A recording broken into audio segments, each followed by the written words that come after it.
Buenos días, jóvenes y señoritas. Al saludarles quiero desearles que se encuentren muy bien, que estén con toda su familia. Ahora vamos a empezar nuevamente otro tema. Vamos a saber, así como hemos ido viendo que, que tenemos nosotros tenemos una cultura, hemos ido viendo que cómo viven han vivido y cómo nosotros también nos relacionamos. Entonces ahora lo que vamos a hacer es ver cómo era la vida religiosa en Palestina. Palestina sabemos que es la tierra de Jesús, ¿no? Y sin embargo, esta tierra que Palestina significa país de los filisteos, porque antes pues Palestina estaba también, vivían los filisteos, ¿no? Nos vamos a dar cuenta que Jesús cuando nace, este territorio donde él ha vivido, ha caminado, ahora muchos de nosotros decimos aquí ir a Israel a conocer la tierra donde Jesús nació, donde lo crucificaron, donde ha hecho las oraciones en el huerto de los olivos y todo. Es un deseo que mucha gente tiene, ¿verdad? Vamos a ver que Palestina es un país pequeño situado en Medio Oriente, está a orillas del mar Mediterráneo y tiene diferentes paisajes, ¿no? En tiempos de Jesús estaba dividido en 3 regiones.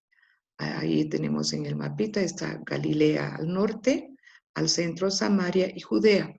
Fenicia también está ahí, pero más nos vamos a abocar en Judea, Samaria y Galilea. En Galilea que está ahí cerca del lago Genesaret, también lago de Galilea llamado.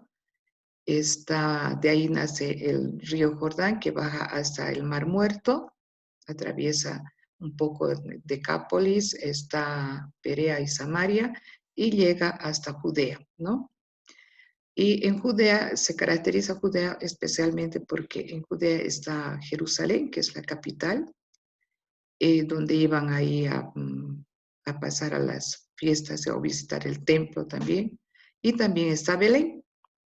Y en Galilea está pues Nazaret, de donde es la Virgen María y donde va a estar, donde Jesús va a llevar su vida, más tiempo va a estar ahí, ¿no?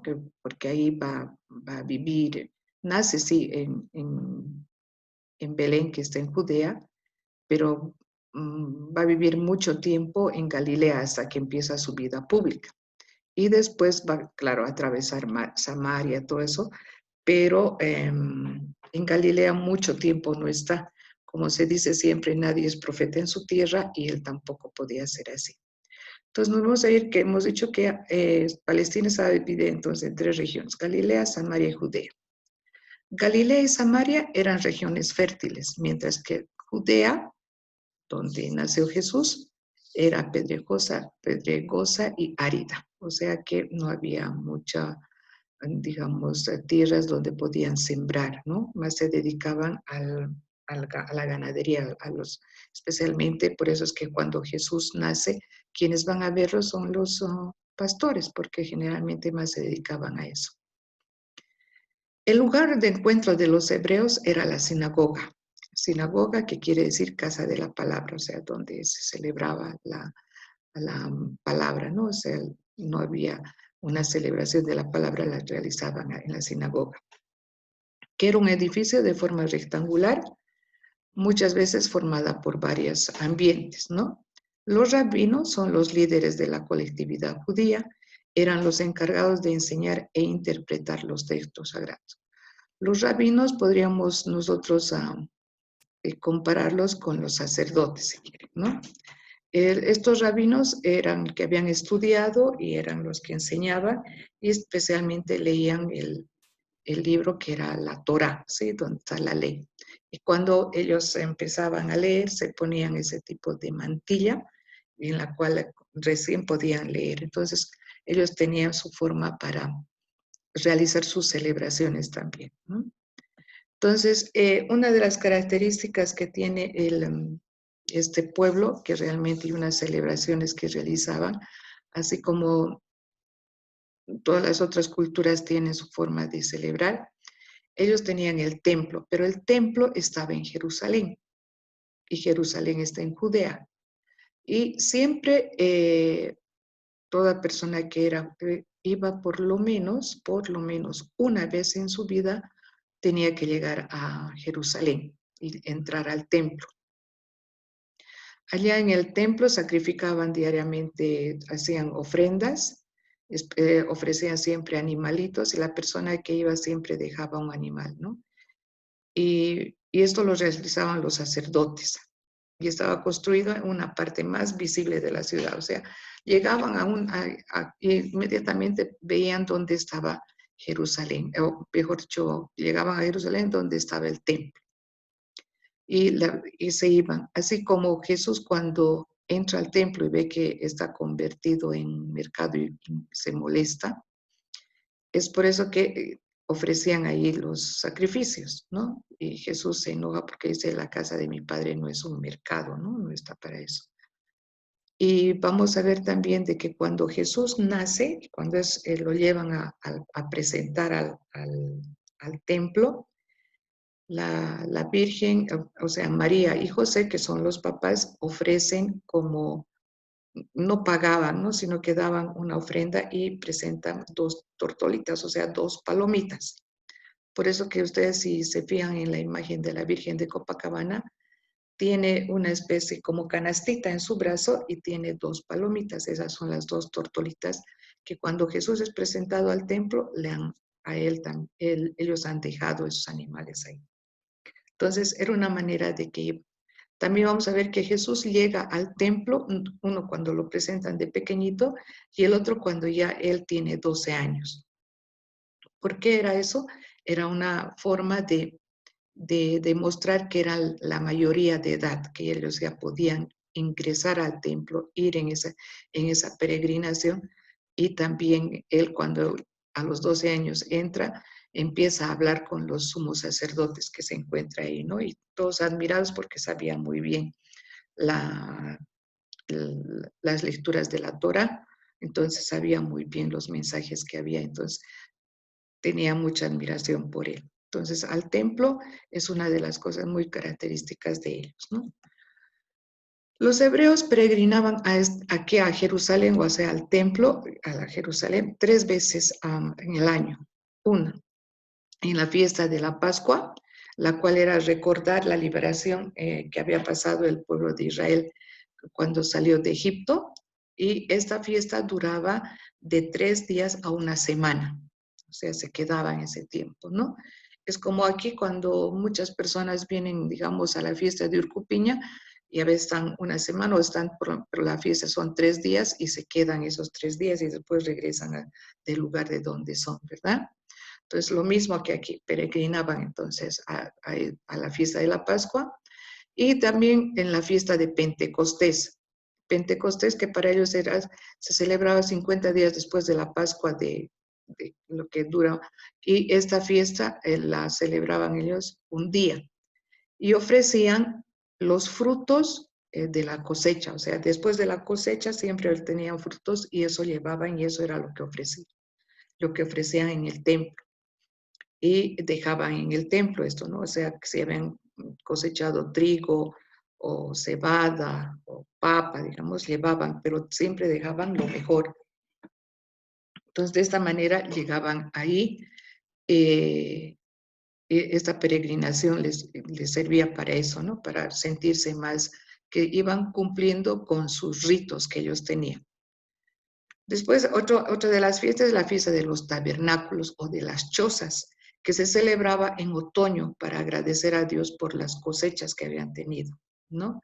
Y recordaban la permanencia del pueblo de Israel bajo las carpas, las carpas que estaban en el desierto, cuando ellos salen desde Egipto hasta llegar a Canaán, siempre están en carpas, o sea, arman una carpa para descansar, para todo. Entonces, eso recordaban ellos, ¿no? ¿Y quiénes eran los sacerdotes? O sea, los sacerdotes allá eran, digamos, por una herencia.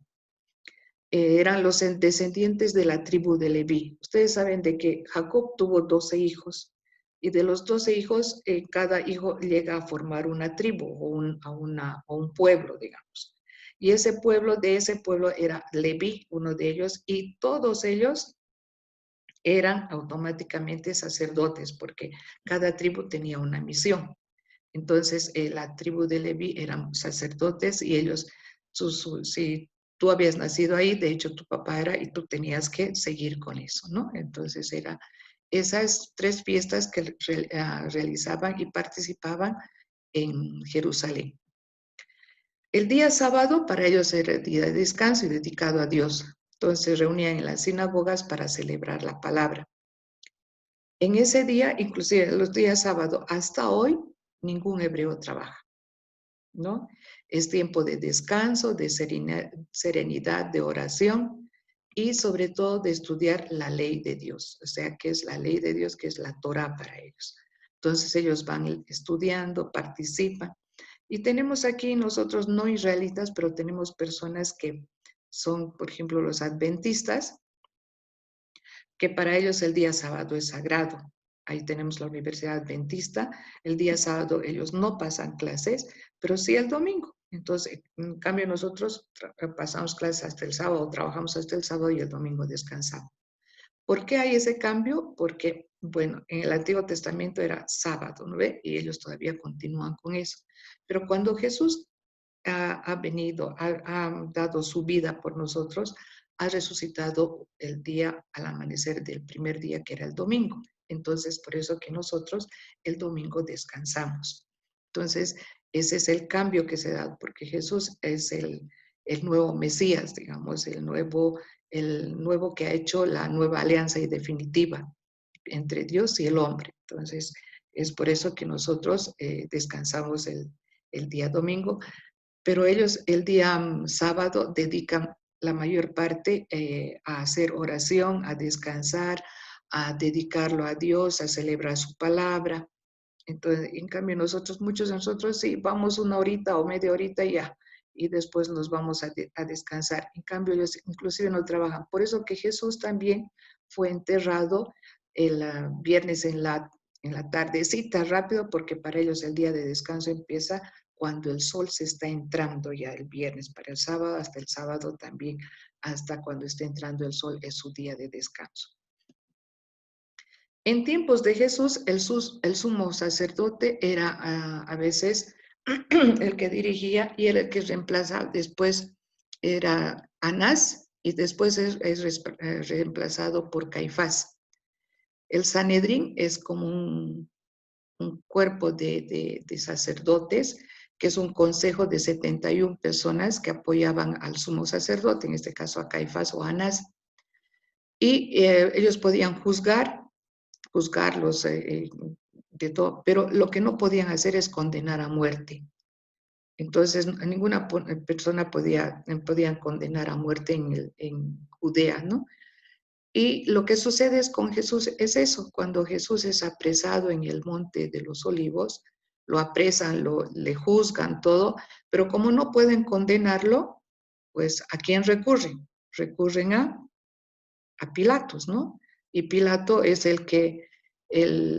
ya podemos entender ahora por qué Pilato es el que le va a condenar a Jesús, porque el Sanedrín no podía condenar a muerte.